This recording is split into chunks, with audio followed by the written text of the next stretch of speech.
Sveic visus, kas ir pieslēgušies tiešsaistē UNESCO globālā izglītības monitoringa ziņojuma tehnoloģijas izglītībā atklāšanai Latvijā. Atrodamies valodtehnoloģijas uzņēmuma Tilde telpās un šķiet, ka telpas ir absolūti piemērotas ziņojuma saturam un arī kontekstam. UNESCO globālā izglītības monitoringa ziņojums tehnoloģijas izglītībā, kura apakšvirsraksts ir Rīks, bet ar kādiem noteikumiem, aicina valstis rūpīgi izvērtēt, kāda tehnoloģijas ir piemērotas izglītībai. Ziņojumā ir pievērsta uzmanība būtiskiem jautājumiem, piemēram, tehnoloģija ietekme uz izglītības kvalitāti, tehnoloģiju pozitīvās un negatīvās ietekmes, vienlīdzīgu mācīšanās iespēju nodrošināšanā, priekšnoteikumi, kas ietekmē tehnoloģiju efektivitāti un, protams, arī vai tehnoloģija lietošana ir ilgtspējīga un ilgtermiņā nodrošina pamatprasmju un augstākā līmeņa prasmju mācīšanos. Iepazīstinu ar sevi, šīs dienas pasākumu moderēšu un diskusiju vadījušu es, Edgars Bērziņš, pēc izglītības vēsturnieks, bet pēc pārliecības pedagogs un vienlaicīgi arī Ata Kronvalda fonda padomes loceklis. Un pasākums notiks divās daļās. Pirmajā UNESCO globālā izglītības monitoringa ziņojuma vadītājs Manos Antonīnis sniegs ieskatu būtiskākajās šī gada ziņojuma atziņās. Savukārt otrajā daļā kopā ar dažādiem izglītības joma ekspertiem diskutēsim par būtiskākajām ziņojumā iekļautajām atziņām un to, kā efektīvi izmantot tehnoloģijas izglītības kvalitātes un pieejamības veicināšanā. Savukārt, mīļie skatītāji un vienlaicīgi arī dalībnieki, visa pasākuma laikā aicinām aktīvi līdzdarboties un uzdot jautājumus vietnē bento.me/UNESCO. Atkārtošu vēlreiz bento.me/UNESCO, un šeit ir iespēja gan vērot tiešraidi, gan arī iepazīties ar ziņojumu pilnā apmērā angļu valodā un arī ziņojumu saīsināto versiju latviešu valodā. Atklāt pasākumu aicinu Latvijas Republikas izglītības un zinātnes ministri un konsultatīvās padomes izglītību visiem priekšstādātāju Andu Čakšu. Lūdzu. Labdien visiem, un paldies par iespēju piedalīties šajā pasākumā. Es teiktu, ka šis UNESCO globālās izglītības monitoringa ziņojums par tehnoloģijām izglītībām ir tieši laikā, jo tas liek mums domāt par tādām daudzām pretrunīgām lietām. No vienas puses ir skaidrs, ka šodien izglītības digitalizācija vairs nav tikai stāsts par tehnoloģiju evolūciju, bet lielā mērā arī par iespēju izglītību padarīt pieejamu, iekļaujošu un tātad daudz humānāku. No otras puses tas liek pretī tādas bailes par to, vai mēs esam drošībā, vai spējam runāt par visiem riskiem un esam sagatavojuši savus bērnus un jauniešus labi orientēties un ētiski rīkoties ar visiem šiem digitālajiem rīkiem. Tas liek mums domāt par to, vai mums ir sakārtota pārvaldība un likumdošana attiecībā par digitālo standartu, par cilvēktiesībām un ētiku. Tas liek mums domāt par izmaksām un lietojamību, jo, ja mēs raugamies uz mūsu digitālajām prasmēm, tad ļoti liela akcenti mums jāliek joprojām ir uz to, lai mūsu pedagogi būtu sagatavoti jau savā mācību procesā rīkoties ar šiem digitālajiem rīkiem un mācētu tos labi iekļaut mācību procesā. Pats rīks jau nav tāds pašmērķis katrā ziņā. Tā mērķis vienmēr ir iegūt kvalitatīvu izglītību un ar dažādiem digitālajiem rīkiem iedot atbalstu gan skolotājam, gan jaunietim mācoties, iegūt un attīstīt savas labākās prasmes, saprotot, ka ne visiem ir vienādas iespējas. Un te parādās šī iespēja, ka caur digitālajiem rīkiem no vienas puses mēs plaisu starp dažādām iedzīvotāju grupām varam samazināt, ja mēs runājam tieši par iekļaujošo izglītību, un vienlaikus caur sociālo-ekonomisko prizmu tās arī paplatināt, tā kā padarīt nepieejamākus. Tādēļ arī valsts no savas puses ir šos risinājumus dažādā veidā mēģinājusi labot, un arī mēs tātad esam nodrošinājuši ar datoriem skolas, bet ir svarīgi, ka šos datorus izpako, ieslēdz un lieto. Un tātad soli pa solim mums ir jāsaprot, ka ir rīki, kas mums palīdz, un no otras puses, ka mums ir šie drošības aspekti un pratība tos lietot. Jāsaprot, ka tas, ko mēs šodien darām ar bērniem, būs viņu nākotne. Un es teiktu, ka bez digitālām zināšanām un prasmēm lietot tehnoloģijas un tehnoloģiskos rīkus nav vairs iespējama rītdiena. Tas, kas mums ir jāiemāca bērnus, tās pamatprasmes saprasties ar rīkiem, draudzēties, es teiktu, būt drošiem, ievērot ētiskās normas, ievērot cilvēktiesību principus un būt pašiem par attīstītājiem un mācīt vadīt savas prasmes caur dažādiem digitālajiem rīkiem. Es pieņemu, ka šodien mums būs ļoti interesanta diskusija, un es tiešām aicinu arī uz dažādiem jautājumiem, lai mēs virzītos tālāk savā digitālajā pratībā. Paldies! Paldies ministras kundzei, un turpināsim pasākumu atklāšanu un dodu vārdu UNESCO Latvijas Nacionālās komisijas ģenerālsekretārei Baibai Moļņikai. Lūdzu. Labrīt! Lai panāktu stāvokli, ka visā pasaulē ārpus skolas esošie bērni nonāktu atpakaļ skolā, mums no šī brīža līdz 2030. gadam katrās 2 sekundēs skolā jāuzņem vismaz viens bērns. Šāds ir viens no tādiem kliedzošākajiem secinājumiem šim globālajam izglītības pārskatam, ko rosina fakts, ka šobrīd ārpus skolas esošo bērnu skaits visā pasaulē sasniedz 250 miljonus. Un ņemot vērā vēl bruņotos konfliktus daudz vietu pasaulē, karu Ukrainā, domājams, ka šis skaitlis varētu būt vēl daudz lielāks.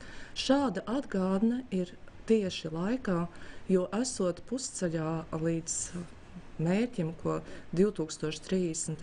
gadā ir nolēmuši sasniegt visas ANO dalībvalstis, mums nākas secināt, ka mūsu uzņemtais temps, izvēlētie līdzekļi un metodes, kā šos mērķus mēs gribam sasniegt, nav nesušas cerēto rezultātu. Kas tad īsti nav tā? Iespējams, ka atbildes mēs varam meklēt arī iepazīstoties ar globālo izglītības pārskatu, ko šodien Latvijā atklājam.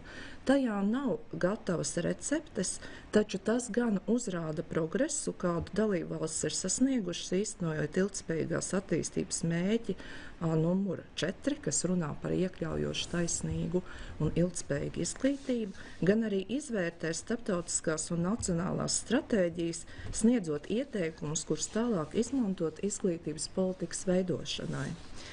Globālā izglītības pārskata tematiskā daļa šoreiz veltīta tehnoloģijām un kā tās ir saistāmas kopā ar izglītības kvalitāti, kuru piedāvājam visām vecuma grupām. Šis ziņojums, kur sagatavošanā ir izmantota 200 valstu, tā skaitā arī Latvijas iesniegtie profili saistībā ar tehnoloģijām, ir aicinājums uz paplašinātām diskusijām, kurās no vienas puses mums ir jādomā, kā Latvija, kā Eiropas Savienības valsts var palīdzēt ar savu ekspertīzu un pieredzi kādā no jomām, un te es pieminēšu, ka Covid laikā izstrādātā attālinātās mācīšanās programma Tava klase tika augsts novērtēta un pieņemta, kā arī ir notikuši vairāk pasākumu UNESCO, kuros esam rādījuši savu pieredzi izglītības digitalizācijas jomā. Vienlaicīgi jāatzīst, ka ziņojumā uzrādītās tendences, piemēram, pieaugušo izglītību, un šeit tāds fakts, ka tikai 5% no pieaugušajiem spēja sastādīt savu programmu, kaut arī pamatprasmes it kā šķiet pieejams un saprotams. Skolotāju iztrūkums STEM nozarē un augošā vardarbība kibertelpā vienlīdz attiecas uz visām valstīm, neatkarīgi no to attīstības pakāpes. UNESCO Nacionālās komisijas vārdā es vēlos pateikties Izglītības un zinātnes ministrijai, ar kur kopā jau mēs vairākus gadus, jau tie ir vairāk kā 10, atklājam šo globālo izglītības pārskatu, kā arī valodu tehnoloģiju uzņēmuma Tilde par viesmīlību un par sadarbību organizējot šo diskusiju. Vēlu visiem ekspertiem veiksmi diskusijā, lai mums izdodās. Paldies! Paldies Baibai Moļņikai, un došu vārdu arī Nāmatēvam, valodas tehnoloģiju uzņēmumu Tilda līdzdibinātājiem un valdes loceklim Andrejam Vasiljevam. Labdien! Mēs redzam, kā tehnoloģijas, īpaši mākslīgā intelekta tehnoloģijas, maina un ietekmē visas dzīves sfēras, un izglītība nav izņēmums. Tehnoloģijas var sniegt brīnišķīgas iespējas, padarot pieejamu izglītības saturu, ieviešot jaunas metodas, pārvarot šīs plaisas izglītības pieejamībā. Bet vienlaicīgi jāapzinās, ka tehnoloģijas ir tikai rīks, tikai instruments, un uz to arī norāda šis UNESCO ziņojums, un tas ir ļoti svarīgi apzināties un prast gudri izmantot tehnoloģijas. Tātad mums ir jāattīst gudras tehnoloģijas un jāmāk un jāmācās viņas gudri izmantot. Un to var izdarīt tikai sadarbojoties kopā, un mums Latvijā īpaši ir svarīgi attīstīt tādus jaunus risinājumus, kas palīdz mums stiprināt latviešu valodu, latviešu valodas zināšanas,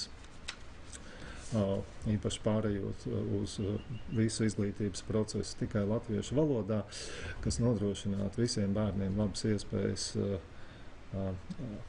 labi zināt un apgūt latviešu valodu. Mums ir svarīgi arī Latvijas vēstures un dabas saistīto izglītības materiālu izveidi digitālās tehnoloģijās un pasaulē citās tehnoloģiju jomās, dabas zinību jomās ir brīnišķīgi materiāli, ko arī mēs varam piemērot, lokalizēt, tulkot Latvijas vajadzībām, Latvijas izglītības sistēmā, latviešu valodā. Un, manuprāt, trešais svarīgais uzdevums ir īpaši parūpēties par bērniem ar speciālām vajadzībām, nodrošināt iekļaujošu izglītību, un tehnoloģijas ļoti, ļoti var palīdzēt šajā jomā. Un par to arī, domāju, būs mūsu šīs dienas diskusija. Liels paldies ministrei un UNESCO Nacionālajai komitejai par šo jautājumu risināšanu. Liels paldies Andrejam Vasiljevam par atklāšanas daļas nopaļošanu ar ieskatu. Un pirms ķeramies pie diskusijas, manuprāt, ir ļoti būtiski iedziļināties būtiskākajās atziņās. Un mums ir pieslēdzies attālināti globālā izglītības monitoringa ziņojumu vadītājs Manos Antoninis un ir sagatavojis saistošu ieskatu šī gada ziņojuma tehnoloģijas izglītībā galvenajās atziņās. Dear Mr. Antoninis, are you with us today? Yeah. It's a pleasure meeting you here. And are there any... Mums ir prieks jūs satikt šodien, un varbūt ir kādas konkrētas atziņas, svarīgi aspekti, kurus jūs vēlētos šodien mums piedāvāt diskusijai, lai arī mūsu auditorija ar to varētu iepazīties. Es jums piedāvāšu prezentāciju, kurā izcelšu galvenos ziņojuma, globālā izglītības monitoringa ziņojuma secinājumus un rezultātus, bet sākumā es vēlos pateikties ministrei un komisijas ģenerālsekretārai un arī visiem šīs dienas klausītājiem. Un es vēlos arī pateikties komisijai par globālā izglītības monitoringa ziņojuma popularizēšanu, par kopsavilkumu tulkojumu latviešu valodā, un mēs patiešām esam ļoti priecīgi par atbalstu, ko Latvija ir sniegusi šī ziņojuma sagatavošanai visu gadu garumā, kopš šis ziņojums tiek gatavots. Iespējams, man labāk būtu sākt ar sava ekrāna kopīgošanu, lai jūs varētu redzēt manu prezentāciju. Un es sākumā vēlos teikt pāris vārdu par to, kas īsti ir šis ziņojums. Pagājušajā gadā mēs svinējam savu 20. gada dienu. Un redakcija mums ir neatkarīga. Un tātad mēs paši publicējam šo pārskatu un piedāvājam to kā starptautiskās izglītības arēnas pārskatu. Sākotnēji mūsu mērķis bija vairāk saistīts ar zem ienākumu valstīm, bet jau nesenākos pagātnē šis ziņojums ir kļuvis par globālu ziņojumu. Tas nozīmē, ka tā vēstījums un rekomendācijas tiek veidotas pēc iespējas universālākas, bet, protams, visos ziņojumos mēs cenšamies atrast tās lietas, kas vieno valstis un kas varētu nodrošināt globālo izglītības izaicinājumu atrisināšanu. Šodien es jūs iepazīstināšu gan tikai ar mazāk nekā pusi no ziņojuma. Šīs ziņojums tiek publiskots reizi gadā, bet, protams, ir daudz aspektu, uz ko mēs varam pievērsties. Šogad lielākais uzsvars tiek likts uz tehnoloģijām izglītībā. Man ziņojums arī skata citas tehnoloģijas, piemēram, celtniecību, transportu, būvniecību un to ietekmi uz izglītību. Ziņojumā tiek skatīts arī, iespējams, vēl pat svarīgākie aspekti, proti, kā izglītība ietekmē tehnoloģiju attīstību, jo bez izglītības mēs nevarētu gūt tehnoloģiskos panākumus, no kuriem tik ļoti ir atkarīga mūsu dzīve šodien. Bet arī puse no ziņojuma būtībā ir globālo progresu pārskats, kā mums veicas ar globālo ilgtspējības mērķu sasniegšanu. Diemžēl neviens no mērķiem nav ne tuvu sasniegts, un mēs atpaliekam no vēlamā mērķu sasniegšanas tempa, kaut arī valstu progress ir salīdzinoši ievērojams. Bet es sākšu ar paša ziņojuma pārskatīšanu, un iespējams jūs būsiet pārsteigti, ka komanda pie šī ziņojuma sāka strādājot vēl pirms Covid pandēmijas viestajām izmaiņām. Un, kā jūs zināms, Covid pandēmija raisīja daudz izmaiņu izglītības pasaulē. Un tā arī radīja lielākas kaislības ziņojuma sagatavošanas laikā. Un tas bija pat nestāvēja ne tuvu tam, kādas bija situācija tad, kad mēs vērtējām, piemēram, migrācijas jautājumus. Protams, tehnoloģijas izglītībā raisa debates. Cilvēki domā, ka tehnoloģijas demokratizē pieeju izglītībai, bet citi uztraucas, ka tas apdraud izglītību, jo ļauj informāciju kontrolē tikai dažiem izredzētajiem. Iespējams, tās paplašina robežas, bet iespējams, tehnoloģijas mums nosprauž tādas ierobežojumus, kurus mēs nevaram apiet. Iespējams, citi domā, ka bērniem jāapgūst tehnoloģiju prasmes pēc iespējas agrīnā bērnībā, bet citi uztraucas par to radītajām problēmām. Ir daudz aspektu, kurus mēs centāmies izgaismot šajā pārskatā, un mums bija jāsniedz gan globāls attēlojums par situāciju izglītībā, jo tehnoloģijas, protams, ir tik ļoti attīstījušās, ka tās spēj pat attēlot skolēnu sajūtas klasē. Tehnoloģijas veicina mūsu spēju sasniegt 4. ilgtspējīgas attīstības mērķi. Tādēļ mūsu ziņojuma virsraksts tika izvēlēts tehnoloģijas izglītībā kā rīks. Bet ar kādiem noteikumiem? Vērtējot izglītības lomu, mēs varam saskarties ar daudziem izaicinājumiem, un viens no tiem ir pārmaiņu lielais ātrums. Un, kā redzams, kreisajā pusē viens no šiem piemēriem min to, ka tiešsaistes kursu dalībnieku skaits nedaudz mazāk kā 10 gados ir sasniedzis vismaz 220 miljonu. Un arī runājot par izglītības līmeņiem, jāsaka, ka atsevišķa līmeņa izglītība ir skarta daudz vairāk. Pat pirms Covid pandēmijas, lai arī mums nav precīzu datu, bet apmērs, kādā tehnoloģijas tika izmantotas iepriekš, kā redzams labajā slaida pusē, mēs redzam, ka apmēram tikai 1 no 10 skolēniem izmanto tehnoloģijas savās STEM klasēs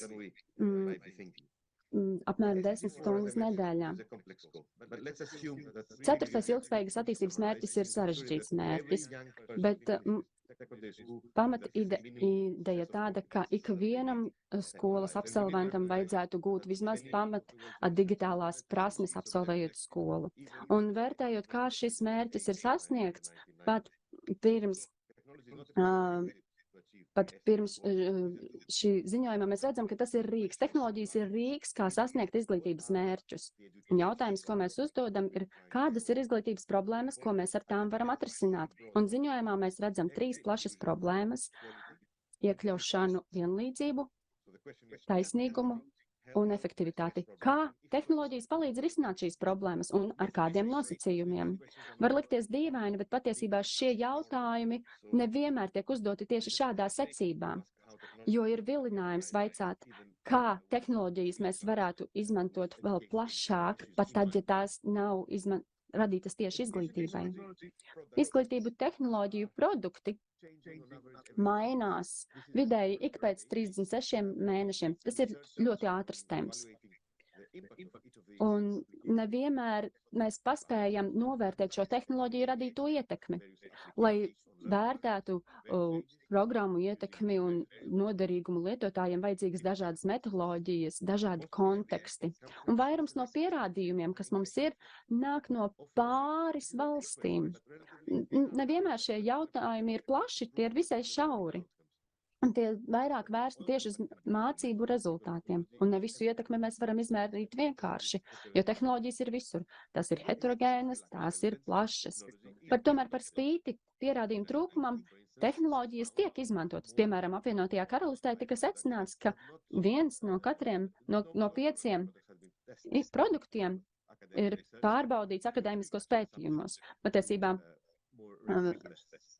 tikai dažiem šie testi bija ļoti konkrēti un rūpīgi. Bieži vien mums trūkst pierādījumu par tehnoloģiju izmantošanu, un reizēm šie pierādījumi nesaskan ar to, kas ir norādīts neatkarīgos pētījumos. Runājot par vienlīdzību un taisnīgumu, jāceras, ka nevienmēr šie secinājumi attiecināmi, piemēram, uz Eiropu, bet, piemēram, radio un televīzijai ir bijusi liela nozīme Meksikā, Brazīlijā izglītības jomā, jo šīs tehnoloģijas ir spējušas paplašināt izglītības pieejamību šajās valstīs. Ja mēs runājam par ārpus Covid kontekstu.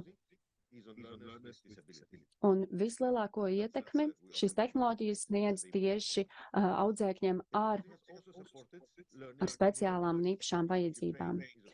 Bieži vien tehnoloģijas nāk lieti talkā situācijās, kad ir ārkārtas apstākļi, piemēram, kā Ukrainā šobrīd, bet ir arī daudz dažādu apstākļu un krīžu visā pasaulē, kur valstis var izmantot tehnoloģijas, lai palīdzētu sarežģītā situācijā esošiem audzēkņiem.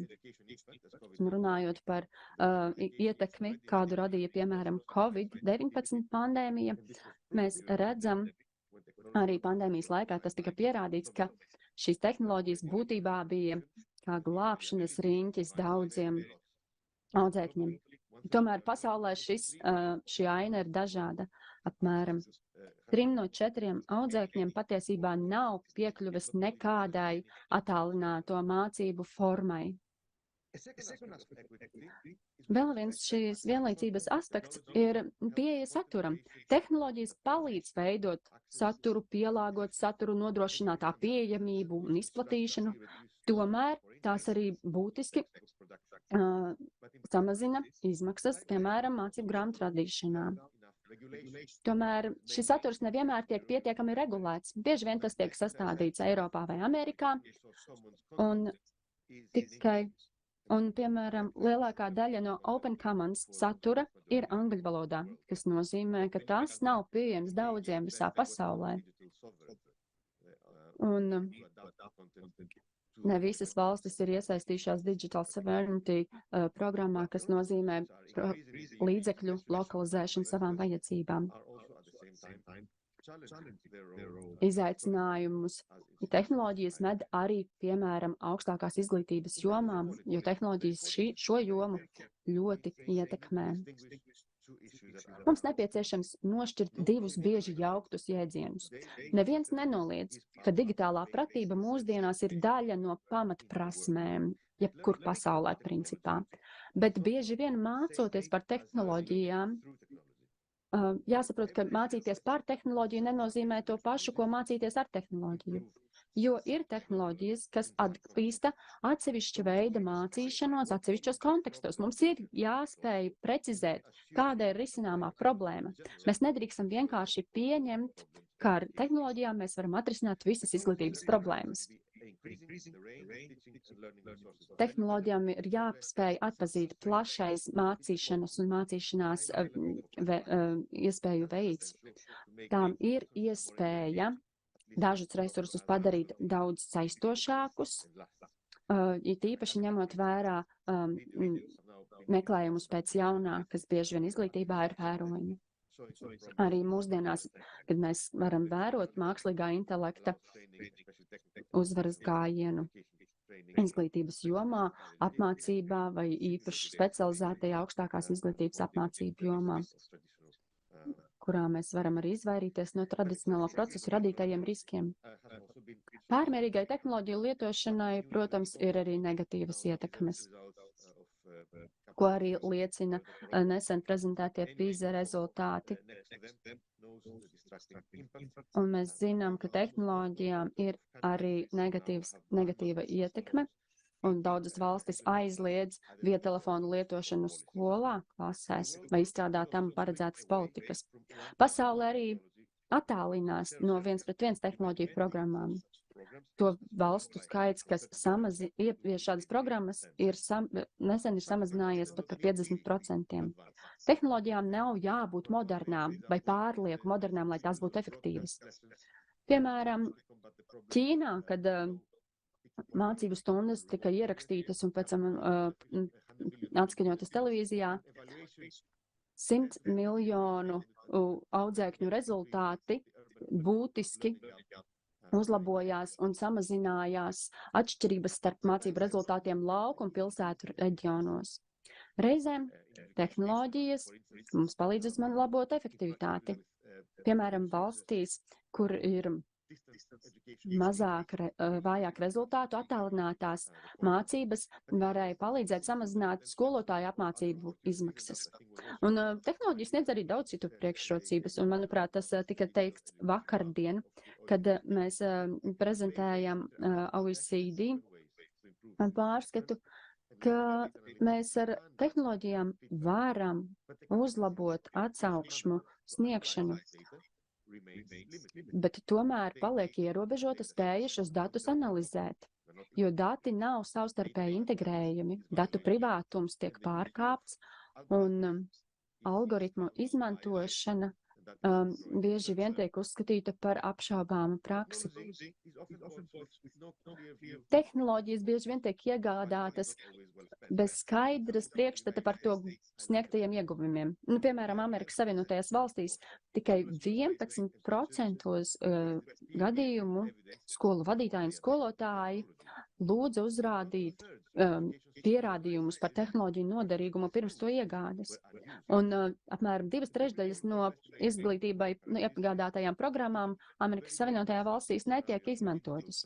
Mēs redzam ļoti pieticīgas digitālo transformāciju scenārijus dažādās valstīs. Un, lai mazinātu šo atšķirību starp valstīs ar vidēji zemiem ienākumiem un augstiem ienākumiem, lai mazinātu plaisu starp šo valstu tehnoloģisko attīstību izglītības jomā, būtu jāpalielina nabadzīgāko valstu izdevumu izglītībā pat par 50%. Visā pasaulē ir vairāk nekā 200 izglītības sistēmu, un šajā attēlā mēs redzam tādu priekšstatu par to visu. Apmēram tikai 16% valstu nodrošina datu privātumu izglītībā. Un ļoti maz ir to valstu skaits, kas regulē ieroču lietošanu skolās. Un tagad pāriesim pie ziņojuma rekomendācijām, un mēs centāmies aplūkot tās lietas, kā tieši šīs tehnoloģijas skar izglītību. Tātad pirmais - personalizācija un adaptācija. Reizēm tās nonāk pretrunā ar izglītības sociālo dimensiju. Un tā ir ļoti svarīga. Un, manuprāt, es jau minēju, bet lai arī tehnoloģijas piedāvā priekšrocības audzēkņiem ar speciālām vajadzībām, parādās arī ar to saistītas problēmas. Treškārt, komerciālās intereses bieži vien saduras ar plašu sabiedrības vajadzībām un noderīgumu. Un ceturtkārt, īstermiņa ieguvumi reizēm tiek vērtēti augstāk par ilgtermiņa izmaksām. Arī attiecībā uz ilgtspējas jautājumiem. Un tātad pamat ideja ir tāda, ka tehnoloģiju priekšrocības nav jāuztver pašas par sevi, tās ir jāpierāda. Šis ir kā kompas, kuru var izmantot, lai izvērtētu, vai tehnoloģija izglītībā būtu piemērojami. Ir 4 jautājumi, kas atbilst ziņojuma 4 rekomendācijām. Mums ir jājautā sev, vai izglītības tehnoloģiju lietošana kontekstam ir atbilstoša un vai tā atbilst mācību mērķiem. Valdībām ir jānosaka, kuras izglītības tehnoloģijas atbalsta mācīšanos un kādā veidā. Jo reizēm nepieciešams piekoriģēt attiecīgi to, kā skolotāji māca, kas ir iekļauts mācību saturā. Un sistēma, kurā tika izmantots mākslīgā intelekta veidotas izglītības sistēmas Amerikas Savienotajās valstīs, izrādījās nav nemaz daudz noderīgākas par tradicionāli veidotajām izglītības sistēmām. Un mazāk nekā puse no vadošiem amatā esošajiem speciālistiem Amerikas Savienotajās valstīs tikai izvērtē politiku un to noderīgumu skolotājiem un audzēkņiem. Otrs jautājums, kas ir jāuzdod, ir, vai izglītības tehnoloģiju lietošana ir nepieciešama lietotājiem. Bieži vien uzsvars tiek likts uz tehnoloģijām, kas nodara tiem audzēkņiem, kas atrodas sarežģītā situācijā. Tas ir svarīgi, kad mēs runājam par tā saucamiem marginalizētajiem lietotājiem. Bet tomēr ir jānosaka valstu mērķi par jēgpilnu skolu internetu pieslēgumu. Un mēs redzam, ka starptautiskā sabiedrība ir pieņēmusi šādus mērķus, un arī Eiropas Savienības valstis ir noteikusi savus mērķus 2030. gadam, kas atbilst arī 4. ilgtspējīgas attīstības mērķim. Un šiem mērķim ir pievienots arī 8. mērījuma punkts, kas runā tieši par skolu internetu pieslēgumu.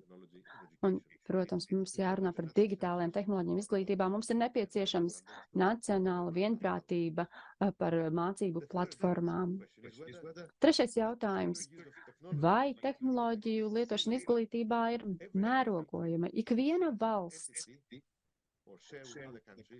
valstī vajadzētu būt resursiem izvērtēt izglītības tehnoloģijas. Tomēr tā dara tikai dažas. Amerikas Savienotajās valstīs vairāk nekā 10 000 no vairāk nekā 10 000 produktiem tikai 2% bija spēcīgi pierādījumi par to efektivitāti. Ir arī aprēķināts, ka sākotnējais ieguldījums izglītības tehnoloģijās veido tikai 25% no tā gala izmaksām. Mums ir arī jānodrošina caurskatāmība, publisko tēriņu caurskatāmība un noteikumu caurskatāmība tiem līgumiem, kas tiek slēgti ar privātiem uzņēmumiem. Jo mums ir jāsaprot, ka arī valdībām ir grūtības pieņemt pareizos lēmumus. Visbeidzot, politikas veidotājiem ir jāuzdod jautājums, vai izglītības tehnoloģiju lietošana atbalsta izglītības ilgtspēju. Bieži vien digitālās kompetences tiek definētas ļoti šauri. Bet šai definīcijai vajadzētu būt plašākai, tai būtu saistītāji ar pilsonību, un tas ir tas, ko ir veikusi arī Eiropas Savienība. Digitālajām prasmēm nav jābūt tehniskām prasmēm. PISA vērtējums rāda, ka skolāniem ar vājām lasīšanas prasmēm ir 5 reizes lielāka iespēja iekrist pikšķerēšanas e-pastu izliktajās lamatās. Mēs redzam, ka labas kvalitātes izglītība nozīme joprojām pārspēja nepieciešamību rīkoties ar digitālām tehnoloģijām. Mums jānodrošina lietotāju drošība un privātums, jo daudzas no programmām, kas tika izmantotas Covid pandēmijas laikā, rādīja, ka izglītība tiek izmantota komerciālos nolūkos. Mums ir jāspēj nodrošināt arī vispārīgās datu aizsardzības regulas noteikumu ievērošanu izglītības tehnoloģijās. Mums ir arī jāņem vērā materiālu un enerģētikas apsvērumi izglītības tehnoloģijās. Mums, piemēram, paildzinot visu kleipdatoru kalpošanas laiku Eiropas Savienībā par 1 gadu, ieguvums būtu līdzvērtīgs vairāku 100,000 automašīnu izņemšanai no aprites. Digitālajām tehnoloģijām nevajadzētu aizstāt cilvēku miedarbību, bet gan papildināt to. Mums arī jāpievērš uzmanība mūsu programmām izglītības tehnoloģijā, jāuzliek uzsvars uz lietotāju vajadzībām, tikai pēc tam, kad ir izsvērts, vai tehnoloģija izmantošana ir līdzvērtīga, taisnīga, ilgtspējīga un vajadzīga. Un ar to es vēlos pateikties par jūsu uzmanību šodien. Paldies par jūsu secinājumiem, rekomendācijām un ieskatu. Mums ir 2 jautājumi, un vēlos sākt ar pirmo. Kādas ir galvenās atšķirības, ko jūs esat pamanījuši tehnoloģiju izmantošanā dažādās vecuma grupās? Vai ir kādas tendences vai atsevišķi elementi, ko vēlaties izcelt? Tehnoloģiju ietekme tiešām atšķiras pa vecuma grupām. Un, manuprāt, īpaši interesanti ir tas, ka progresējot digitālajām tehnoloģijām, mūsu perspektīvas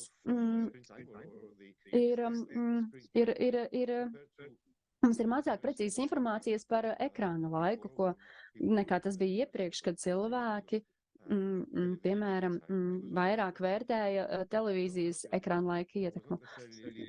Un nevienmēr šīs secinājumi bija pareizi, bet tagad digitālās tehnoloģijas dod mums iespēju izprast un diezgan precīzi noteikt šo ekrāna laika ilgumu, tātad cik ilgs laiks tiek pavadīts pie ekrāna, un kāda ir tā ietekme uz mazuļiem un bērniem jaunā vecumā, maziem bērniem, jauniešiem. Un ir skaidrs, ka daudzām valstīm ar šo ir problēmas. Interesanti, ka izglītības politikas veidotāji nevienmēr spēj tik līdzi tam, ko nosaka veselības speciālisti. Bieži vien ieteikumi samazināt ekrānu laiku nāk tieši no veselības nozares, nevis no izglītības nozares. Bet abām šīm nozarēm vajadzētu vairāk sadarboties, un izglītības speciālistiem arī būtu jāuzklausa veselības speciālistu ieteikumi. Nu, piemēram, 3 stundas pie ekrāna, kas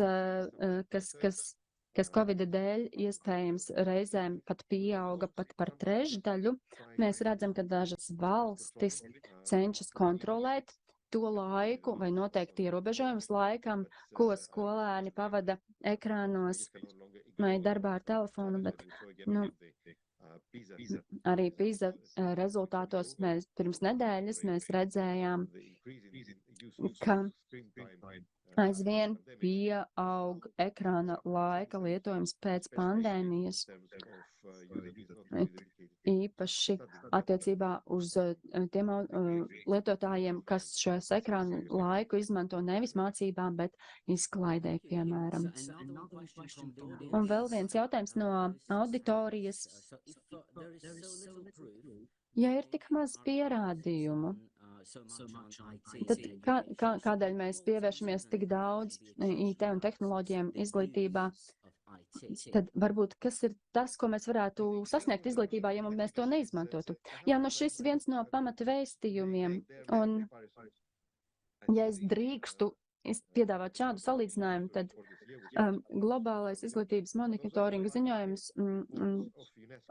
un kopā ar vēl vienu UNESCO ziņojumu, tātad mums ir neatkarīga redakcija, mums ir neatkarīgs ziņojums, kura vēstījums saskan ar vēl vienu plašu UNESCO ziņojumu, kas runā tieši par Covid ietekmi un tās pandēmijas radītajām ietekmēm.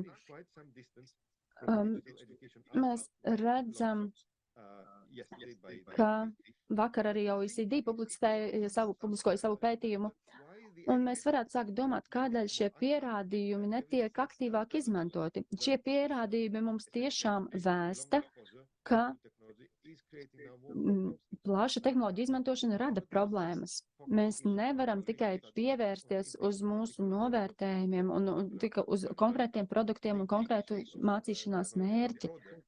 Šī tehnoloģija ietekme ir daudz plašāka, un jūs vaicājat, kādēļ par spīti šiem pierādījumiem tehnoloģijas joprojām tiek plaši piemērotas. Manuprāt, šis ir tāds plašs politiskas dabas jautājums, un valstis visā pasaulē jau sāk par to arī domāt. Ir ļoti spēcīgs spiediens no tehnoloģiju ražotājiem popularizēt tehnoloģiju lietošanu un izmantošanu, un, manuprāt, politikas veidotājiem ir ļoti grūti pretoties aicinājumam un tehnoloģiju pievilcībai. Bet tomēr ikviena izglītības sistēma vēlas iet līdzi laikam. Protams, ir zināms, ka tehnoloģijas mainās un palīdz tik daudzos sociālos un ekonomiskās dzīves aspektos. Bet iepauzēsim, uzdosim īstos jautājumus, vai tehnoloģijas tiek izmantotas tiešām kā rīks, kas nodrošina piekļuvu lielākiem tirgam, plašākam tirgum, vai arī tehnoloģijas nolūks ir uzlabot izglītības stāvokli. Ledus šeit ir ļoti plāns, un, manuprāt, mums būtu jānošķir, ka ir divi jautājumi, divas lietas. Neviens nenoliedz, ka tehnoloģijas izglītībā nav vajadzīgas. Tās ir vajadzīgas, tās jau ir daļa no mūsu ikdienas dzīves. Tomēr mums nevajadzētu aizmirst arī šo jautājumu, vai izglītība būtu jāsniedz ar tehnoloģiju. Piemēram, Brazīlijā tiek uzdots jautājumi, vai tehnoloģijām jābūt tādām pamatlietai. Izglītības sistēma nevar atļauties tikai digitalizēties pandēmijas vai citu krīžu dēļ. Tas var noderēt šo krīžu laikā, bet mums ir jāiegulda resursi, lai izglītība būtu daudz plašāk pieejama un efektīvāka attiecībā uz mācību rezultātiem. Un digitālajām tehnoloģijām ir jāspēj pierādīt savus noderīgumus, un tas arī apliecināts OECD pārskatā, kas tika publiskots vakar. Paldies par jūsu secinājumiem, un jūs devāt lielisku augsti mūsu turpmākajām diskusijām. Un es ar nepacietību gaidu, kā tas attīstīsies, jo, protams, tehnoloģijas un izglītība ir mūsu uz jautājumu klāstā. Manas Antoninis sniedza ieskatu UNESCO globālā izglītības monitoringa ziņojuma tehnoloģijas izglītībā galvenajās atziņās, un atgādinu, ka jums ir iespēja sekot līdzi tiešraidē un arī vienlaicīgi uzdot jautājumus mūsu šodienas diskusijas dalībniekiem, ar kuriem es iepazīstināšu pēc īsa brīža, vietnē bento.lv/UNESCO. Lūk, ir laiks diskusijai, kurā esam izvēlējušies pirms šķietami vienkārša, tomēr ļoti nozīmīga jautājuma, kā efektīvi izmantot tehnoloģijas izglītības kvalitātes un pieejamības veicināšanā, un iepazīstināšu arī ar diskusijas dalībniekiem. Students un Latvijas Radio 5 personība Toms Putniņš, Limbažu valsts ģimnāzijas direktora un matemātikas skolotāja Gunta Plāce. Labdien! Latvijas Universitātes pedagoģijas, psiholoģijas un mākslas fakultātes dekāna profesore Linda Daniela. Labdien! Izglītības un zinātnes ministre Ante Čakša. Labdien! Un valodas tehnoloģijas uzņēmuma Tilda līdzdibinātājs un valdes loceklis Andrejs Vasiļevs. Labdien! Šīs dienas diskusijas temats ir ļoti sarežģīts, un es domāju, ka varētu sākt ar tādu manu personīgo pieredzi, jo es esmu izgājis cauri vai pieredzējis divas paradigmas, kur no vienas puses, mācoties pamatskolā, tehnoloģijas tika prezentētas kā, citēšu kādu no maniem skolotājiem, šodien būs tā īpašā diena, kad nu mums būs tehnoloģijas. Tā tika ieturēta tāda ļoti teatrāla pauze, un visi gaidīja, kas nu būs. Tad pārējot vidusskolas posmā, kur skolotāji ļoti prasmīgi rīkojās ar tehnoloģijām, bija arī ļoti radoši. tad šīs tehnoloģijas tika izmantotas tik tiešām jēgpilni un arī sasniedz vēlamo efektu. To gan šobrīd ar pedagoģu izglītību es novērtēju. Un tad augstskolas posms, kur liela uzmanība tika veltīta tieši tādām akadēmiskajām zināšanām un vārda spēkam, kā humanitārai jomai. Un mūsu diskusiju gribētu sākt ar domu, ka laika mainās, un domāju, ka būtu interesanti dzirdēt cita izglītības tehnoloģiju lietotāju skatījumu. Tādēļ, Tom, saki, kā šis ziņojums rezonē ar tevi? Vai šīs atziņas saskana ar tevis pašu pieredzi, jo šobrīd tu studē un arī svaigi nesen biji skolas solā? Jā, ar šo ziņojumu es norezonēju 3 punktos. Pirmais ir par to, kā mēs lietojam tehnoloģijas, jo jāsaka, es nāku no tādas privileģētākas pozīcijas, ka es mācījos izglītības iestādēs, kur ārkārtīgi prioritizē STEM priekšmetus, līdz ar to tur bija finansējums, tur bija tehnoloģijas, lai būtu instrumenti, lai būtu datori. Tāpat laikā 6 pamatskolas, vidusskolas gados kopā man bija dažādi skolotāji, jaunāki, vecāki, kuriem atšķīrās viedoklis, vai tehnoloģijas ir jāizmanto vai nav jāizmanto, un dienas beigās abi dabūja to ļoti labo rezultātu. Līdz ar to es te nevaru nākt labēt par tehnoloģijām vai pret tehnoloģijām, bet ļoti interesanti ir, man liekas, saprast, ko mēs vēlamies izdarīt ar tām tehnoloģijām izglītībā, jo vienkārši fizikas stundā nolikt klēpjdatoru priekšā un tagad uztaisīt tādu mazo simulāciju, jo mums tas dators ir. Jā, ir, protams, forši, jo mēs varam kaut ko praktiski izdarīt, un tagad arī mani draugi, piemēram, ļoti daudz aizbraukuši uz ārzemēm, uz universitātēm, STEM priekšmetos, jo tur ir vairāk tā praktiskā lieta, bet daudziem arī rodas nesaprašana, kādēļ tieši mums bija jāslēdz, jāvelta laiks, lai ieslēgtu to datoru, tad tās paroles savadītu, ka mēs tērējam laiku, lai beigās uztaisītu simulāciju, kurai mēs neredzam līdz beigai to rezultātu, kādēļ tā tehnoloģija tika izmantota priekš tā. Līdz ar to, man liekas, ir svarīgi viens saprast, kādēļ to tehnoloģiju mēs izmantojam šajā brīdī un ko mēs ar to sasniegsim. Otrā lieta ir par internetu, jo nav pieejams tas, un es pat saprotu, kādēļ, jo nav tie spēcīgākie Wi-Fi, un arī tādēļ tas nav publiski pieejams izglītības iestādēs, jo tad viss, izņemot izglītības iestādēs, jo ir tā, ka skaidrs, jo skolā viss līdz laiks aizklājas saviem telefoniem Wi-Fi, tur nekas nestrādās, bet tajā brīdī, kad tu pat ar skolas datoriem nevar pieslēgties vienam kopīgajam Wi-Fi, un daudziem ir jāslēdz savu mobīlie dati klāt, tur parādās tas nevienlīdzības jautājums, jo kādam tā nebūs problēma izmantot savu bezlimitu, bet kādam nav bezlimita mobīlē dati, un tad tā nevienlīdzība parādās. Līdz ar to domāt par internetu pieejamību izglītības iestādēs, un trešā lieta ir telefonu lietošana. Skaidrs, ka jau šajā laikmetā būtu ārkārtīgi nehumāni skolēnam aizliegt 8 no rīta izslēgt savu telefonu 4 pēcpusdienā, kad iet ārā no skolas, to atkal ieslēgt iekšā. Bet, piemēram, vidusskolas laikā mums matemātikā bija ārkārtīgi strikts aizliegums pat telefonā skatīties, cik ir pulkstens. Tas ļāva tiešām safokusēties un pievērsties tā brīža priekšmetam. Līdz ar to domājot par telefonu aizliegumiem, es domāju, būtu vērts papētīt varbūt uz konkrētiem priekšmetiem, kur mēs tos varētu kaut kā ierobežot, jo arī matemātika lielos mēros neprasa tehnoloģijas tik daudz, lai tur iemācītu to, kas šajā momentā tiek sagaidīts no skolēniem. Līdz ar to izvērtēt, varbūt ir kaut kāda atsevišķa priekšmeta, kur šos telefonus varētu limitēt. Jā, kā Toms min matemātikas skolotāja un skolas direktora Gunta Smaida.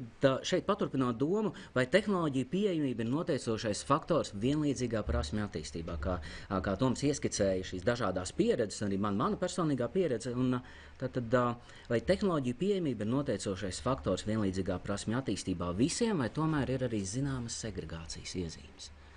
Pilnīgi noteikti nav.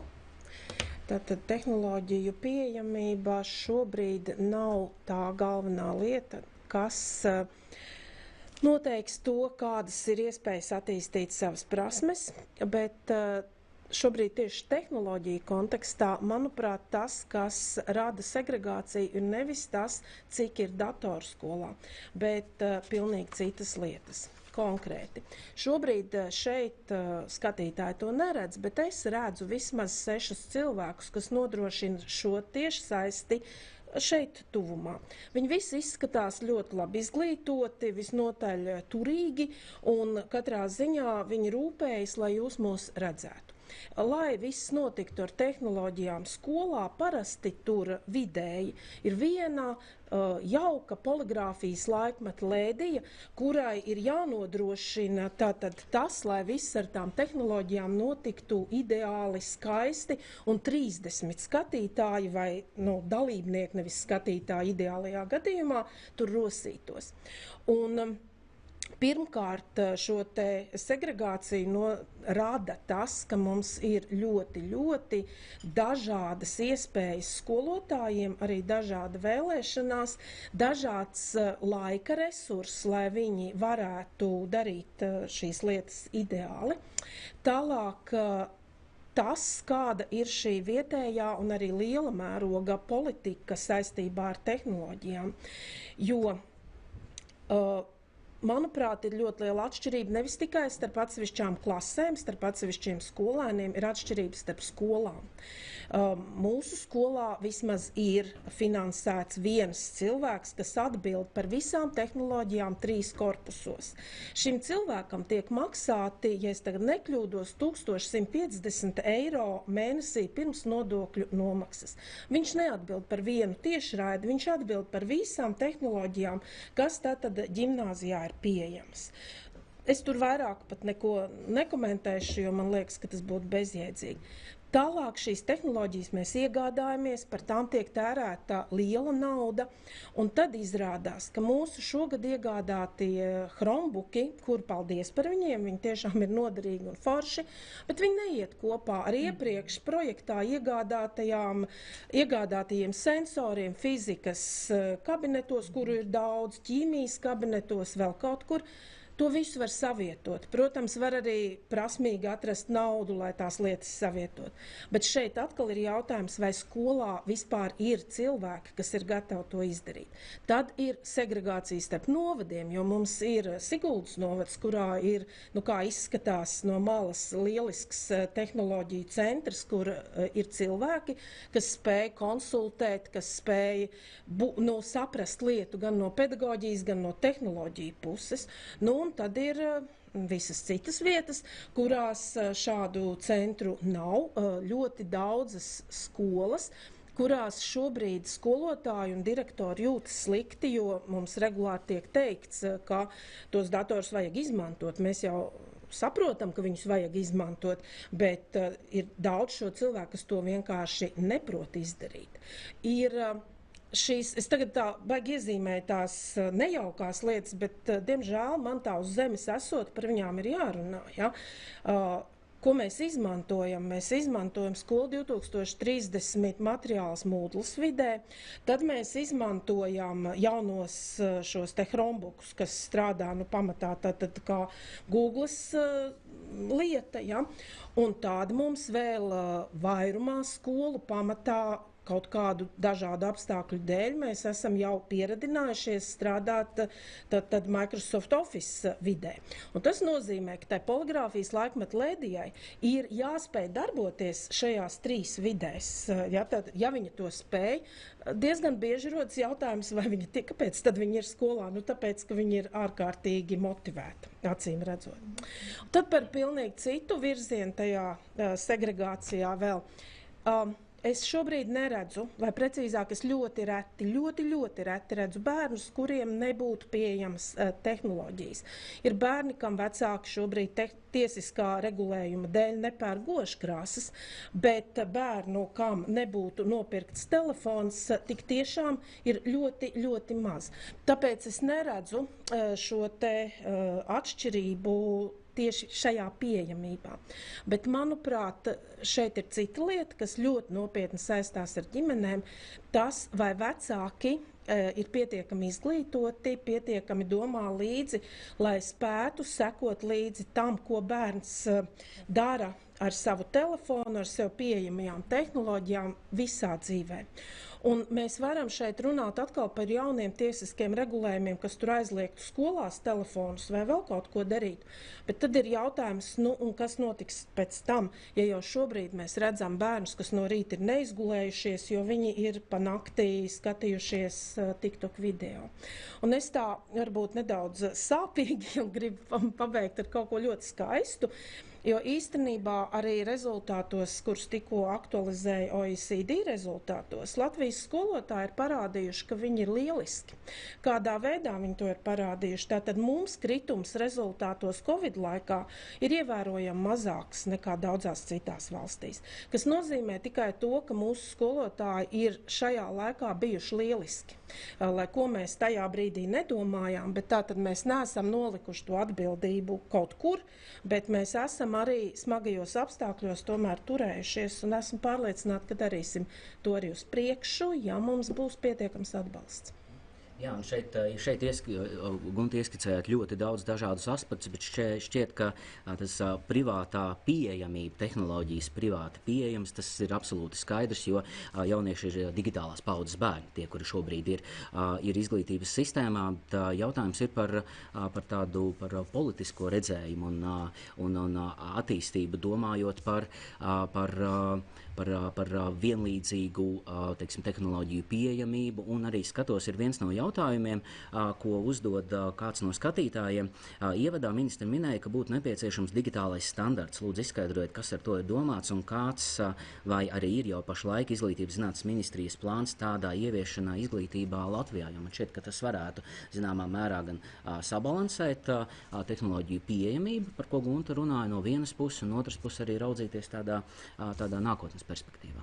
Šobrīd mums nav tāda digitālā standarta, tādēļ es arī skaidri minēju, ka tas mums būtu nepieciešams. Tas arī Eiropas padomes kontekstā ir runa par to, ka mums kopīgi jāvirzās uz tādiem vienotiem principiem, bet man liekas ļoti precīzi ģimnāzijas direktori ieskicēja to problēmu, ka bieži vien mēs nepārdomāti virzamies uz priekšu bez tāda skaidra plāna, kā kaut kādas lietas pēc tam kopīgi strādās vai secīgi saprotot, teiksim, kaut kā finanšu līdzekļu iespēju dēļ.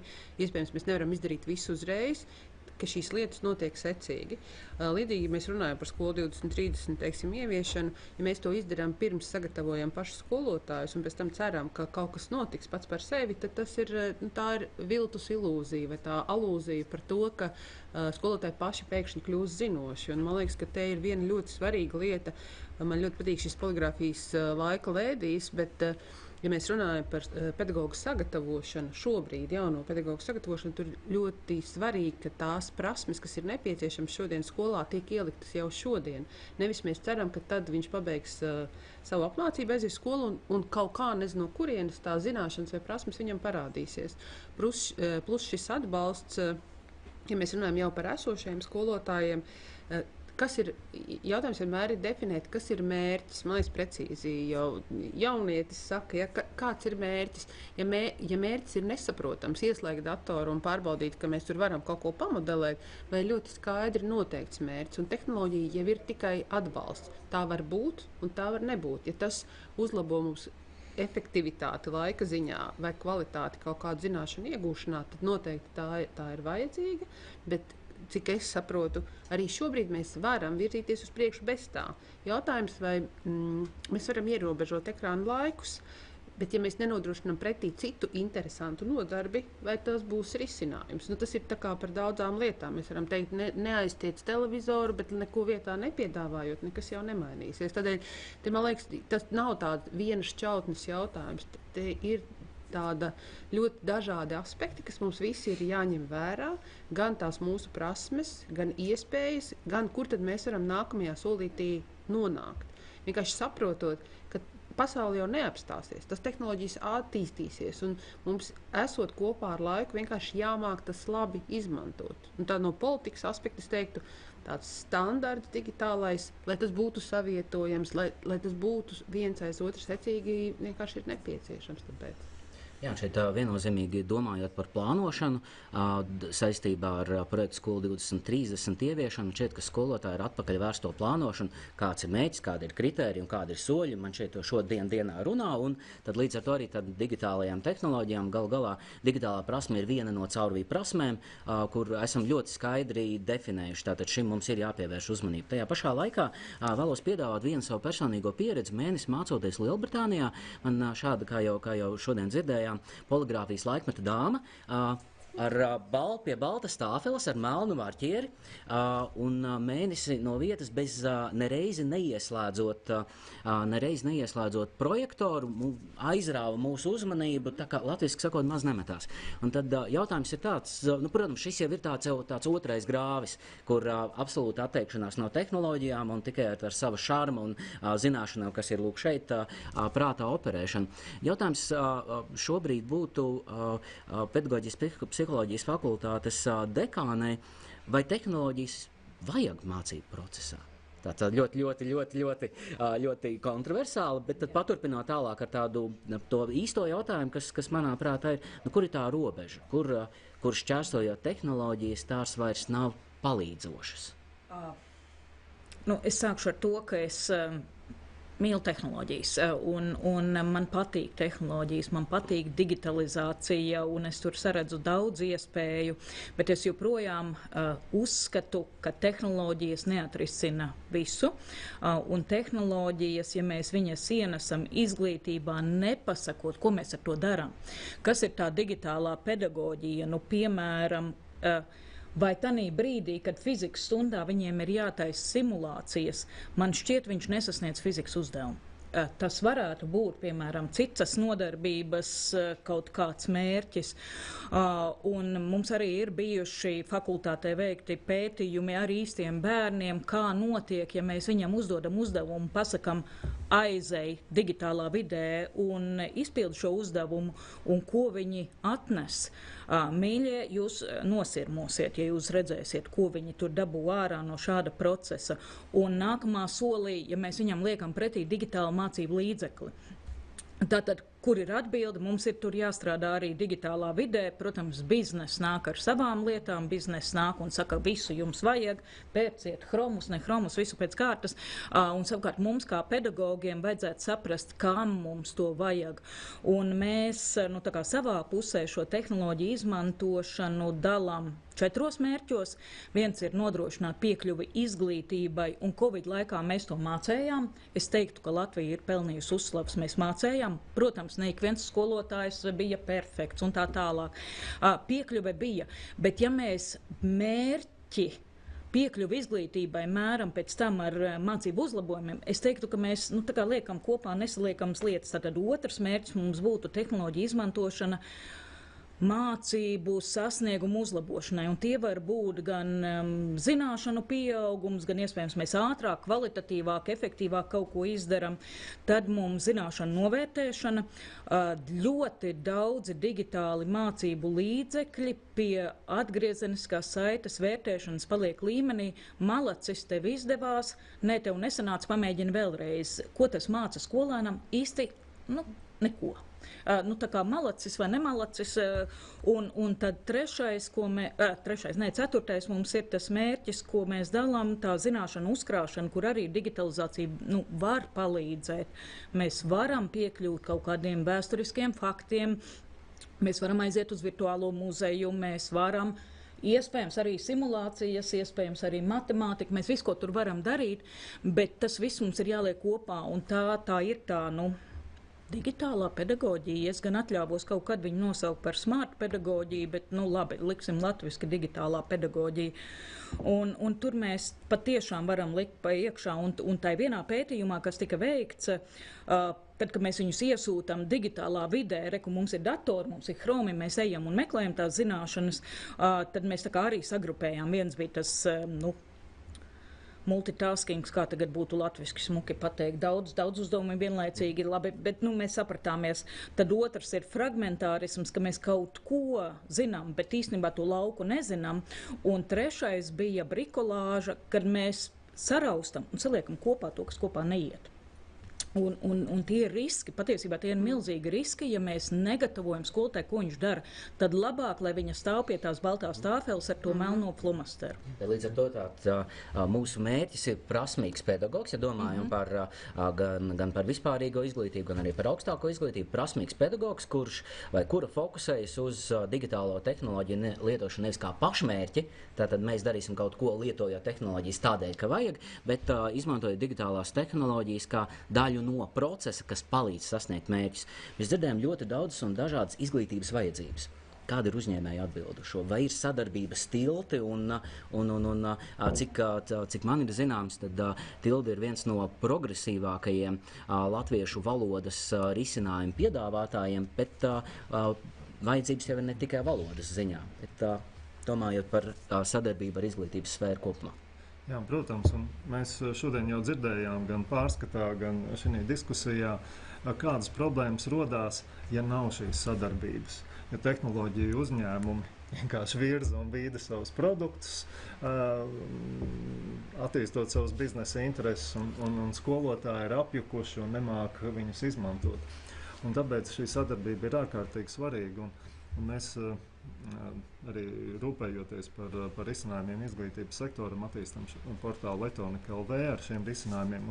Un ir tik ārkārtīgi interesanti veidot šos risinājumus kopā ar skolotājiem un arī bērniem, iesaistot skolēnus. Un man liekas, kas ir ļoti svarīgi, lai mēs nekļūtu par tehnoloģiju vergiem, atkarīgiem no tehnoloģijām, tā kā apjukušiem, pazudušiem tehnoloģiju pasaulē, bet izmantotu tos kā rīkus savam radošiem potenciālam. Iesaistīt skolēnus, bērnus kopā ar programmatūras izstrādātājiem, radot šos jaunos risinājumus. Un tā mēs esam veidojuši tādas runājošās pasakas, kur paši bērni ierunā pasakas, un tad šie valodas rīki parāda, kā šī runa skan un attēlojas. Ja?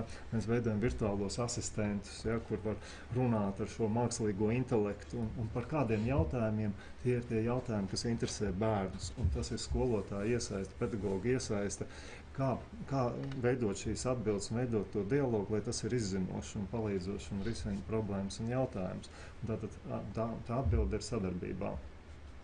Jā, un šobrīd skatītāji, kuri ir pieslēgušies, tad šodien ir UNESCO globālā izglītības monitoringa ziņojuma tehnoloģijas izglītībā atklāšanas pasākums Latvijā, un diskutējam par jautājumu, kā tehnoloģijas palīdz vai gluži pretēji nepalīdz izglītības kvalitātes un izglītības jautājumu risināšanā. Un esam saņēmuši divus jautājumus, kurus es vēlētos uzdot. Toms pieminēja šķietamo tehnoloģiju bezmērķīgumu, kam, ja vispār būtu jānāk ar tehnoloģiju iniciatīvām, IT uzņēmumiem, skolām, izglītības zinātnes ministrijai, jūsuprāt?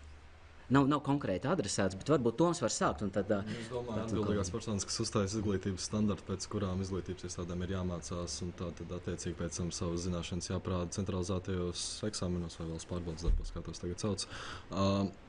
Tur ir jābūt tam sākumam. Tiek definēti no ministrijas, no Valsts izglītības satura centra un visiem citiem svarīgiem iesaistītajiem, kas ir tas, uz ko skolēni tieksies izglītības iestādē. Tad attiecīgi skatāmies, kam mums vajag tehnoloģijas, kam mums nevajag tehnoloģijas, un tad jau var tas process iet tālāk. Uzņēmumi var tās tehnoloģijas dot, nedot, un tā tas ritenis tur arī var tālāk ritēt. Bet sākumam jābūt, man liekas, ministrijā. Vai ministrija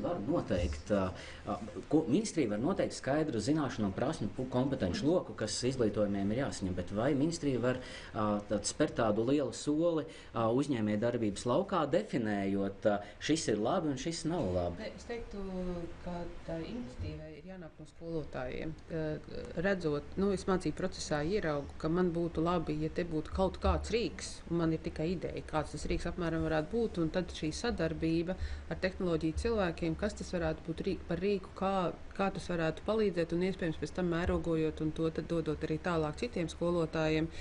Ministrija var būt tikai kā atbalstītājs pēc tam jau ar finansējumu vai ar cita veida atbalstu, bet man liekas, ka te ir ļoti svarīgi, ka tas rodas tajā laukā uz galda, tur, kur ir skolēns, skolotājs, viņi saprot, šī daļa būtu ļoti labi saīsināma vai padziļināma vai kaut kādā citā veidā veidojot to labāk uztveram. Kā ir ar skolotājiem? Guntai ir tieši... Mēs to varam darīt. Jo, manuprāt, mēs, domājot, es piedošanu Gunta tagad norāvu vārdu, kurš tika dots, bet man likās, ka mēs ar tām tehnoloģijām strādājam, mēs patiešām attīstam šo jomu, digitālās tehnoloģiju, tos pedagoģiskos aspektus. Man šķiet, ka būtu...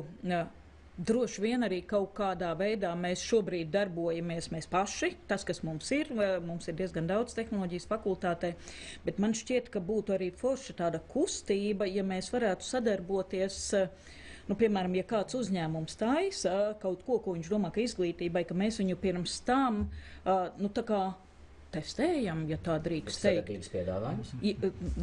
Jā, labi, sauksim to tā.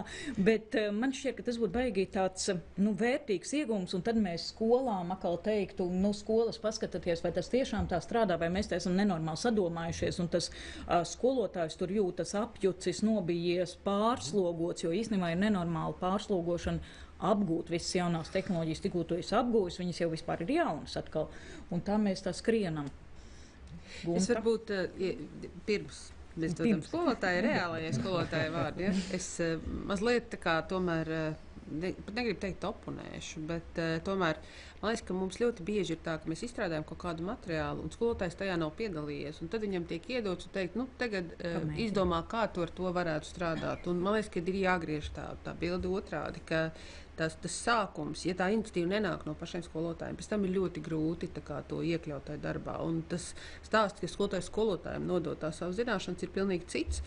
Tad noteikti ir šis aprobācijas un cik tas pedagoģijā kopumā ir labi un kā tehnoloģija cilvēki redz to. Man liekas ļoti svarīgi, ka tā ļoti strauji veidojas tā sadarbība, bet tas impulss pirmais tomēr nāk no tās vides, kur ir redz, ko vajag.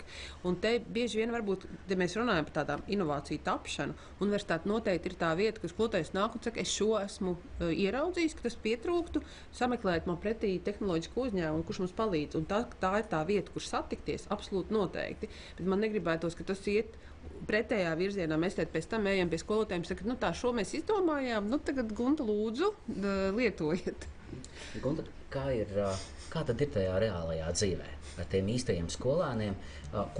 Kas ir nepieciešams digitālā ziņā, tehnoloģiju ziņā skolotājam, lai skolotājs būtu laikmetīgs, varētu palīdzēt skolēnam un vienlaicīgi arī varētu sasniegt visus plašos mācību mērķus, kas ir noteikti? Labs jautājums. Vēlēšanās pirmkārt vispār to darīt un apziņa, ka to vajag darīt. Labs kontakts ar jauniešiem, lai kopā, Toms te pieminēja matemātikas stundas, kurās it kā varētu iztikt bez tehnoloģijām, iztikt varētu, bet tajā pašā laikā, ja jaunieši jēdzīgi izmanto to pašu fotomatemātiku, nevis vienkārši, lai nošpikotu, bet lai izmantotu, lai saņemtu atgriezenisko saiti, vai viņi tikko ir izrēķinājuši pareizi vai nē, tad tas kontakts ir ļoti svarīga lieta. Un vēl viņam ir pilnīgi noteikti vajadzīgas valodu zināšanas, jo šobrīd klausoties visu šo stāstu, kā mēs tā lēni varētu vispirms tur aprunāties skolā, tad tehnoloģiju uzņēmumā kaut ko izstrādāt, tad universitātē pastīties, vai ir pareizi izstrādāts, tad vēl to normēt un tad nonāk līdz skolai. Un tikmēr Ķīnā vai, Amerikā ar citiem finanšu līdzekļiem tas viss sen jau būs vai kaut kas līdzvērtīgs būs izstrādāts, un fizika ir tā pati angliski un tā pati latviski.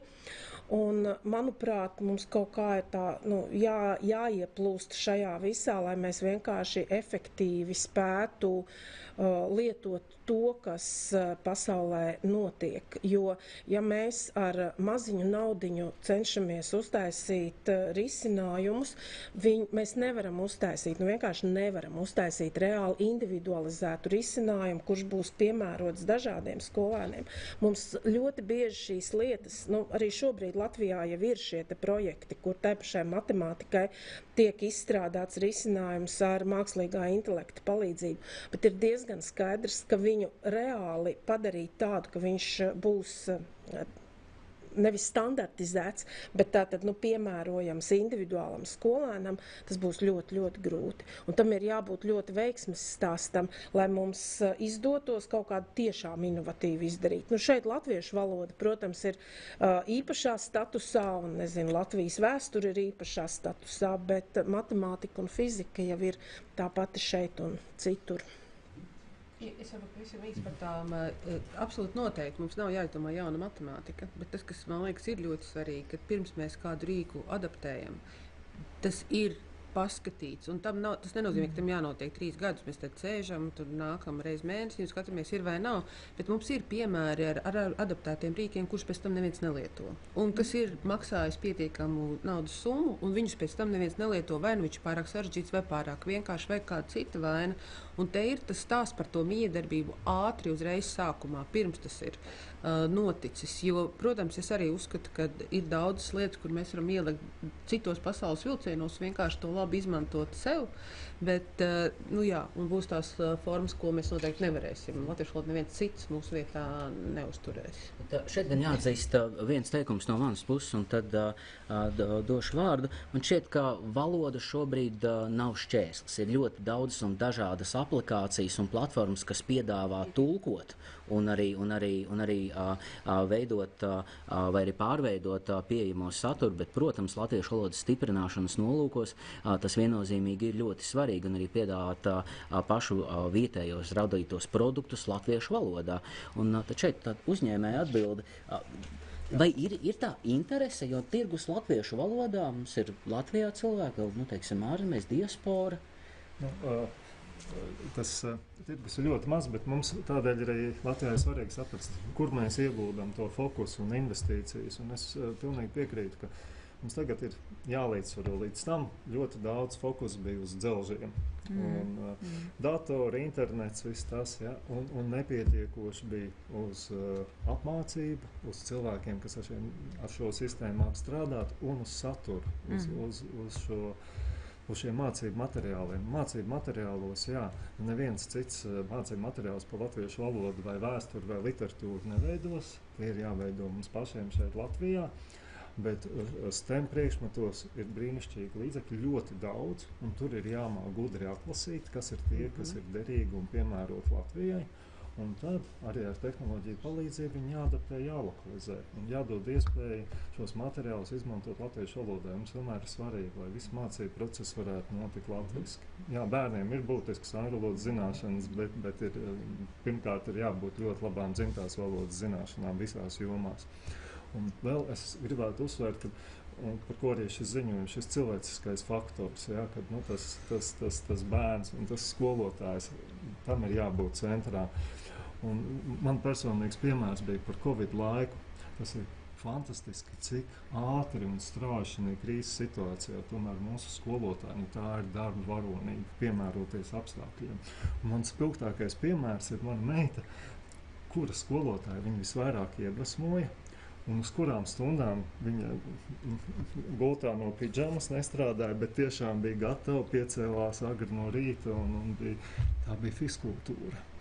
Virtuālā fiskultūra. Šī skolotāja iedvesmoja, ieinteresēja un izmantoja šos rīkus, kur liktos, ka tas ir neiespējami. Un tas parāda, cik tomēr tas ir tā pedagoga interese un vēlme izmantot to rīku, lai panāktu mērķi, lai tas bērns būtu kustīgs, aktīvs, neiesaistos tajās mājas gultā. Ja? Līdz ar to tas atslēgas vārds, pie kā mēs nonākam, ir balanss. Balanss starp pedagoģisko pratību no vienas puses, no otras puses ir pašas tehnoloģijas, tehnoloģiju pieejamība un prasme šīs tehnoloģijas lietot, un arī savstarpējā miedarbība un interakcija. Un šeit arī Manas Antonīnis skaidri definēja 4 aspektus, jeb tehnoloģiju attīstības virzienus, kurus UNESCO piedāvā. Viņus varētu saukt par kompasu. Attiecīgi, kā pirmais, tā ir tehnoloģija piemērotība mācīšanās kopienas un individuālajām vajadzībām, taisnīga un vienlīdzīga tehnoloģija pieejamība visiem, tehnoloģija mērogojamība, jeb pamatota konkrētu rīku un platformu lietošana un tehnoloģija ilgspējīga lietošana. Mums ir 11 minūtes līdz mūsu diskusijas noslēgumam, tādēļ noslēguma aplis vēlētos aicināt jūs dalīties. Tātad UNESCO vēlas balansu starp šiem 4 aspektiem. Un mums ir jārīkojas, un katrs mēs varam rīkoties un sākt rīkoties savas kompetences ietvaros. Un ar ko tad sāksim?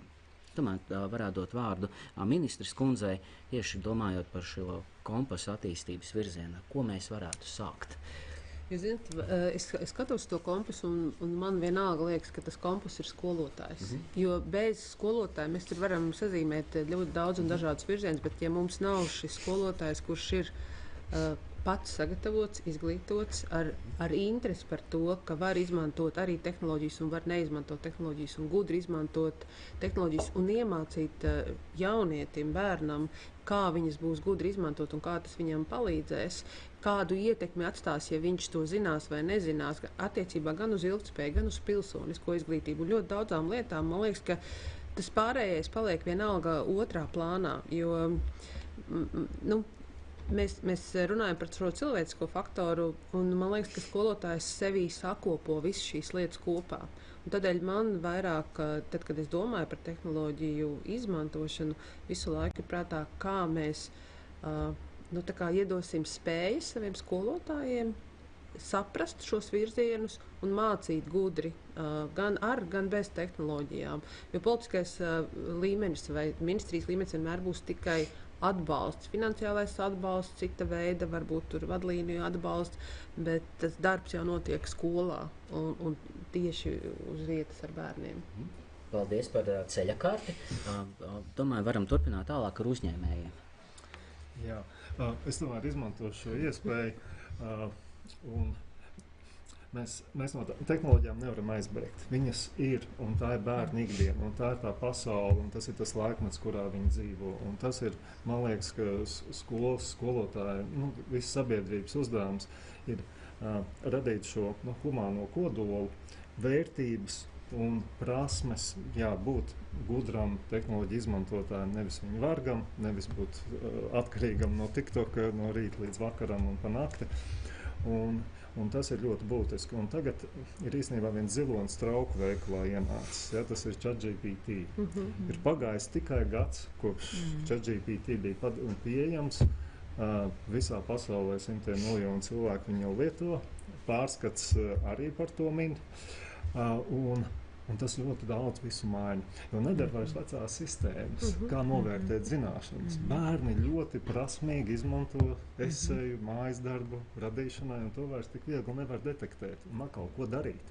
Un pirmā reakcija ir aizliegt, neļaut, ierobežot, bet kas mums ir jādara? Jāskatās, kā gudri izmantot atkal šo jauno tehnoloģiju, mākslīgo intelektu. Un atkal nevis tā kā pretoties tām pārmaiņām, bet viņas ietvert un izmantot mūsu labā. Un šeit es domāju, skolotājiem ar skolēniem kopā, un mēs tehnoloģiju uzņēmumu esam ļoti interesēti, tas ir ārkārtīgi interesanti, kopā domāt, kā gudri izmantot šo te jauno transformējošo tehnoloģiju un arī citas. Un ar citu tur mēs varam arī starptautisko pieredzi izmantot. Cambridge universitāte ar mums sadarbojas, un viņi meklē risinājumus šajā jomā. Un iespējams, ka radīt tādu pasaules līmeņa inovāciju izglītībā. Tātad skolotājs, tad ir gudrs tehnoloģiju lietotājs, kopradītājs un koplietotājs kopā ar skolēniem. Ko universitātes šeit varētu darīt, raugoties šo kompasu? Vai nu runāt pretī, vai kaut ko papildināt sanāk. Pretī runāt es noteikti nevarētu, jo es piekrītu, ka skolotājs noteikti ir tas, kas ir pa vidu tam visam, kas var virzīt. Droši vien tas skolotājs, kaut kādā veidā viņam ir jāpalīdz, jo mēs visu laiku zinām, ka centrā ir skolotājs, un tas nabaga skolotājs slapju muguru tik ņemās, jo viņam visu laiku kaut ko vajag pa jaunam. Tā kā es domāju, arī atbalsts skolotājiem noteikti par mākslīgo intelektu. Es arī, man atliek piekrist. Mēs arī uzskatām, ka tas ir jāizmanto, un mums top jau darbi, tādi lieli doktoru un maģistra darbi par mākslīgo intelektu. Ja drīkst, es uzlikšu virsū tepat vidiņā, tai kompasam pa vidu, to skolotājiem, nezinu, virsū var likt, bet, ja tā schematiski zīmētu, es liktu arī skolēnu, ko tad viņam īsti vajag un kāds viņš tad būs, jo viņš ir dažāds. Ir tāds, kurš ieies un zinās tehnoloģijā, ko darīt. Viņam būs mamma, tētis, ome, pastāstījuši, ko mēs tur darām, vai skolotājs būs tāds veiksmīgs. Būs tādi, kuri pa tiem logiem staigās, jo tas uzdevums, ko skolotājs ir uzdevis, būs sarežģīts, viņam būs liela kognitīvā slodze, ekrāns viņam ļaus atslēgties, vai mākslīgais intelekts, vai kas viņam ļaus atslēgties, un viņš tās zināšanas nekonstruēs. Tātad, ko mēs darīsim ar viņiem?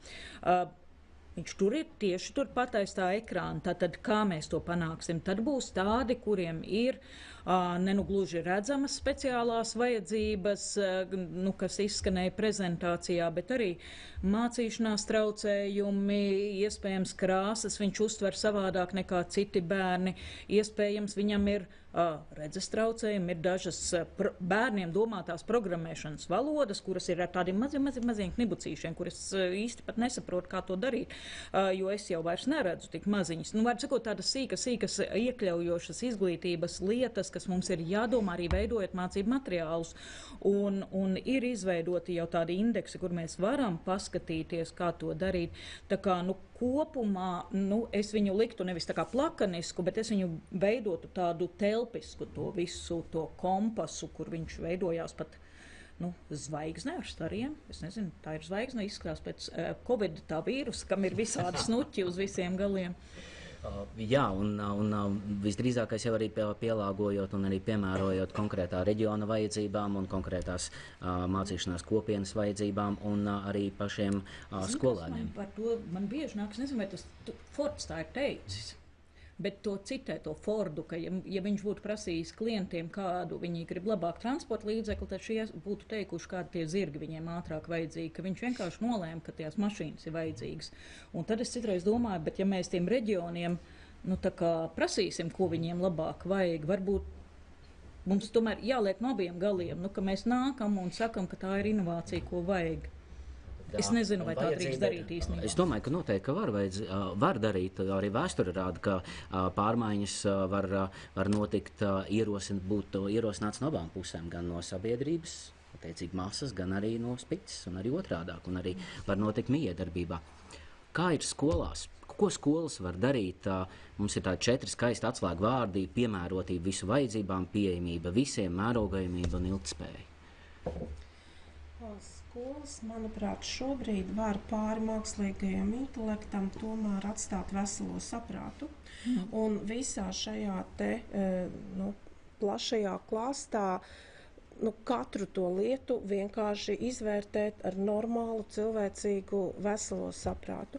Un tad mēs arī meklējam šos risinājumus. Piemēram, mēs nevaram noņemt, un es domāju, ka mums nevajag noņemt skolēniem viņu tehnoloģijas, bet tajā pašā laikā mēs tās varam ierobežot tajos brīžos, kad tās traucē. Mēs varam radīt apstākļus, kuros skolēni, piespiedu kārtā socializējas reālajā dzīvē, nevis tikai caur datoriem.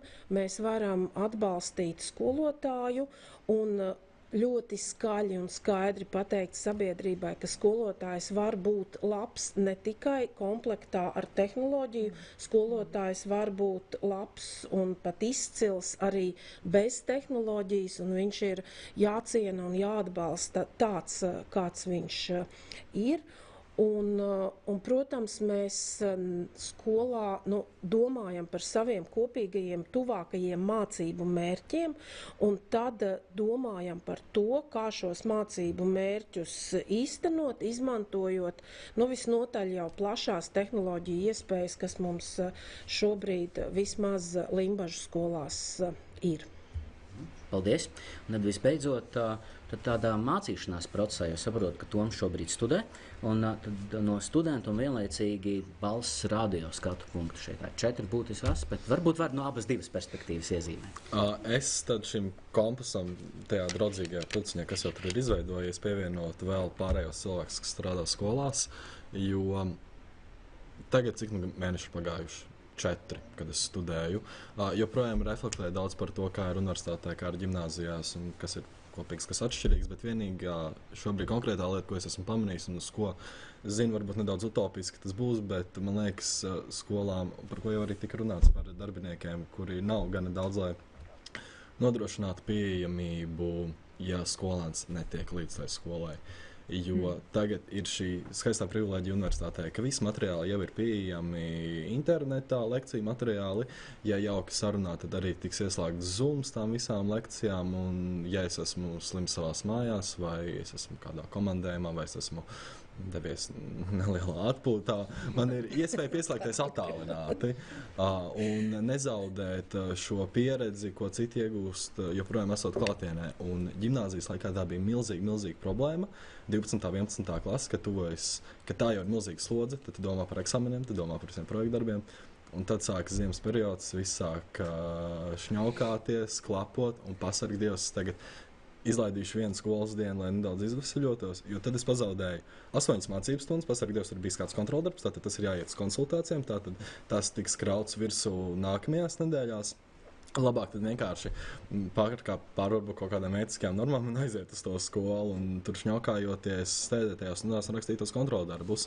Viss, kas būtu mierīgi atrisināms, ja man būtu iespēja ar tiem visiem materiāliem iepazīties mājās, esot slimam, utopiski pieslēgties digitāli klāt. Bet tur jau arī īstenībā nekas jau daudz te vajag. Vienkārši dators, Zoom links un tā jau būs. Matemātika Eģiptē. Mēram. Tā kā tā kā skaidrs, ka mērķi ir vajadzīgi, bet tad es arī to deķīti, lai vismaz ierakstos, paliek pastiept uz to iekļautības pusi. Liels paldies pirmkārt Manos Antonīnis par sniegto ieskatu UNESCO ziņojumā, un liels paldies arī diskusijas dalībniekiem. Manuprāt, ļoti vērtīgi un saturīgi esam akcentējuši ļoti daudzus aspektus Latvijas izglītības telpai, ļoti nozīmīgus, un šķiet, ka tas atslēgas punkts ir sabalansēt tehnoloģiju attīstību, pieejamību un vienlaicīgi arī vajadzības. Un liels paldies par jūsu jautājumiem, cienījamie skatītāji, kuri ir pieslēgušies attālināti. Un uz tikšanos nākamajā globālās izglītības monitoringa ziņojuma atklāšanas pasākumā Latvijā. Paldies! Paldies, kolēģi!